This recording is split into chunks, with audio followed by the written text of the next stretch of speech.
Ketika dia mempertahankan attitude yang saya sarankan itu, dia akhirnya apa? Dijadikan timnya, Mas. Gitu, luar biasa. Jadi dengan dijadikan timnya, mungkin tidak langsung jadi kaya, tapi Anda terbiasa di circle orang kaya, terbiasa mendengarkan ide, bagaimana menganalisa market dan lain sebagainya, kan vitamin semua.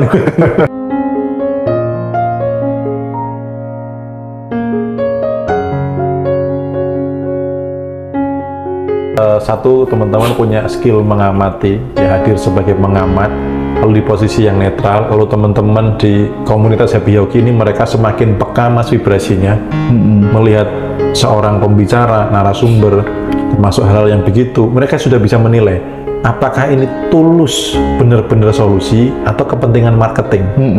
Mereka sudah bisa membaca getarannya sampai sana, Mas. Iya. Om, saya kok membaca pola ya, kok beliau menakut-nakuti dengan adanya masalah supaya ngambil kelas berikutnya, supaya ngambil konsultasi pribadinya. Itu memang banyak orang-orang yang, mohon maaf ya, Mas ya, demi kepentingan marketing, memang saya waktu itu kan ngomong, godaan seorang marketing itu ngapusi, Mas. Gitu, jadi membuat sebuah problem, kalau kamu nggak begini, nggak selesai. Ya, kalau untung orang yang nangkep dan bisa cukup dananya, dan selesai itu ya syukur, tapi kasihan yang masih nyubi-nyubi, jadi terombang-ambing. Waduh, saya nggak menyiapkan syarat-syaratnya, saya nggak ikut yang ini, berarti kehidupan saya nggak berubah, akhirnya apa, ngelokro, lemas gitu. Nah, makanya ketika teman-teman melihat sebuah sesuatu, belajar hadir sebagai pengamat, jangan terombang-ambing. Itu ada teknik begini. Wah, saya belum belajar ini, saya belum belajar ini, saya belum mengalami ini. Termasuk tadi yang karma, masalah dan sebagainya itu, kita punya Tuhan Sang Maha kok. Dulu saya juga nggak tahu, Mas, gimana ya membersihkan apa namanya karma. Karena karma buruk itu sebenarnya kalau dibilang ada nggak ada, versi saya sebenarnya ada sih, Mas. Cuman sebenarnya penyelesaiannya nggak serumit itu. Karena gini, simbah-simbah saya ada yang pakai penglaris, ada yang pakai pengasian, ada dosa yang tidak bisa selesai dalam satu keturunan. Tetapi saya dulu mutusnya hanya dengan ini, Mas, acara keagamaan gitu loh. Jadi kita sudah diwadahi kok. Ketika Anda yakin, berdoa kepadanya, putus itu putus. Nggak perlu teknik yang rumit-rumit gitu. Jadi jangan sampai Anda mempunyai program, saya nggak akan berhasil karena belum diruat sama Mas Hendra misalnya gitu ya. Padahal tarif peruatannya Mas Hendra ini lumayan gitu.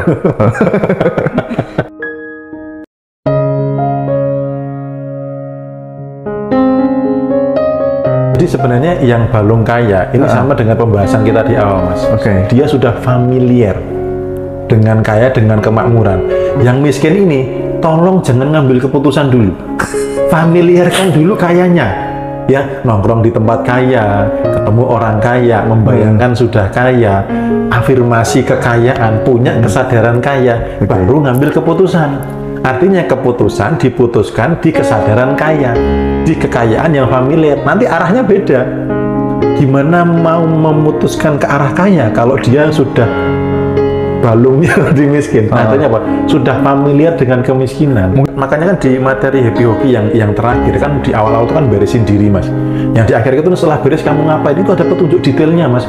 Sampai gimana saya caranya ketemu orang kaya itu ada. Kamu ketemu siapa, terus ketika ketemu sikapnya bagaimana, hindari ini, hindari itu, misalkan hindari ngeluh dan lain sebagainya. Itu benar-benar saya bimbing, Mas, gitu. Dan yang praktek itu luar biasa, Mas. Di situ kan saya kasih benang merahnya juga. Orang yang sedang bisnisnya berkembang, ya, dia pasti butuh tim. Karena berkembang itu harus ada orang yang menghandle, Mas. Nah, orang-orang besar memutuskan segala sesuatu itu yang dipilih adalah attitude-nya dulu. Kalau Anda datang nih ke circle baru dengan attitude yang baik, jangan kaget Anda jadi timnya. Dan itu ada testimoni, Mas. Dia langsung jadi timnya, luar biasa. Jadi dia ketemu teman lamanya, ternyata sudah sukses, dan apa yang dibilang itu mirip-mirip dengan apa yang saya sampaikan. Kok mirip ya? Karena polanya sama. Akhirnya apa? Ketika dia mempertahankan attitude yang saya sarankan itu, dia akhirnya apa? Dijadikan timnya, Mas. Itu luar biasa. Jadi dengan dijadikan timnya, mungkin tidak langsung jadi kaya, tapi Anda terbiasa di circle orang kaya, terbiasa mendengarkan ide, bagaimana menganalisa market dan lain sebagainya, kan vitamin semua.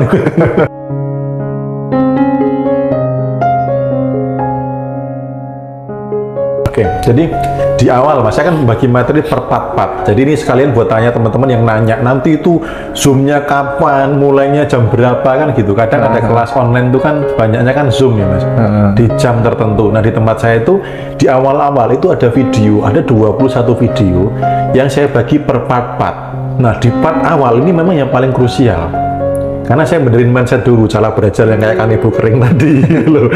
Terus kemudian masih memperdebatkan sebuah agama atau kepercayaan atau apa tertentu, hal-hal yang sebenarnya tidak perlu. Lalu kemudian materi yang paling krusial adalah belief system penghambat finansial. Itu kalau saya ngitung hari itu sampai bisa jadi seminggu beresin itu. Karena ada yang disadari, tapi ada yang tidak disadari membentuk. Contoh gini Mas, kalau yang disadari itu misalkan belajar yang rajin, cari uang itu susah, ya cari kerja itu susah, itu kan yang disadari, denger kan gitu. Nah, yang tidak disadari itu ada yang begini Mas, di masa kecilnya orang tuanya saat ngomong problem finansial, anaknya ada Mas, ini nyari pinjaman kemana lagi ya, buat bayar ini kemana lagi ya, ternyata kalau nggak nyicil nggak kesampaian gitu. Wah ternyata hidup itu makin lama makin susah. Ini anak ini dengar Mas, tidak langsung buat dia, tapi kan dia merekam. Saat di bawah 5 tahun kan gelombang otaknya kalau belum ada critical factor Mas di sini. Jadi masuk semua gitu, belum ada rasnya. Akhirnya apa? Itu ada belief system yang tidak disadari. Nah beresin ini Mas, karena kadang ada beberapa teman-teman yang terjebak. Saya mengalami ini, bagaimana membereskannya? Bukan pengalamannya, tapi dari pengalaman itu, misalkan ada yang pernah rugi. Bagaimana membereskan belief system rugi? Bukan belief system rugi, tapi dari rugi itu, Anda punya belief system apa? Misalkan, oh, bisnis itu penuh risiko. Nah, itu kan belief systemnya. Nah, itu yang diberesin. Jadi di belief system penghambat finansial ini, penghambat kelimpahan ini, itu yang saya bereskan ekstra di awal, Mas. Supaya apa? Supaya ketika melanjutkan materi berikutnya sudah siap, nggak ada yang mendistract atau menolak di bawah sadarnya. Ingat ya, cari duit itu susah, jangan percaya sama materi berikutnya gitu kan. Kamu tuh sudah balungnya miskin, jangan percaya dengan materi berikutnya. Jadi apa yang membuat sebuah penolakan di awal sudah saya analisa untuk teman-teman digeser, cari fakta kebalikan, dan saya gantikan belief system baru. Seandainya masih ada yang belum berhasil, seandainya loh Mas ya, karena kan cara mandirinya saya berikan. Kalau belum berhasil, saya fasilitasi kelas offline. Saya yang beresin Mas, tak paksa masuk bawah sadarnya, tak paksa kasih sugesti, tak paksa kasih belief system baru yang sebelumnya dibereskan yang lamanya. Jadi kelas offline ini memfasilitasi teman-teman, kalau ada yang praktek mandiri belum bisa, saya adakan kelas offline gitu.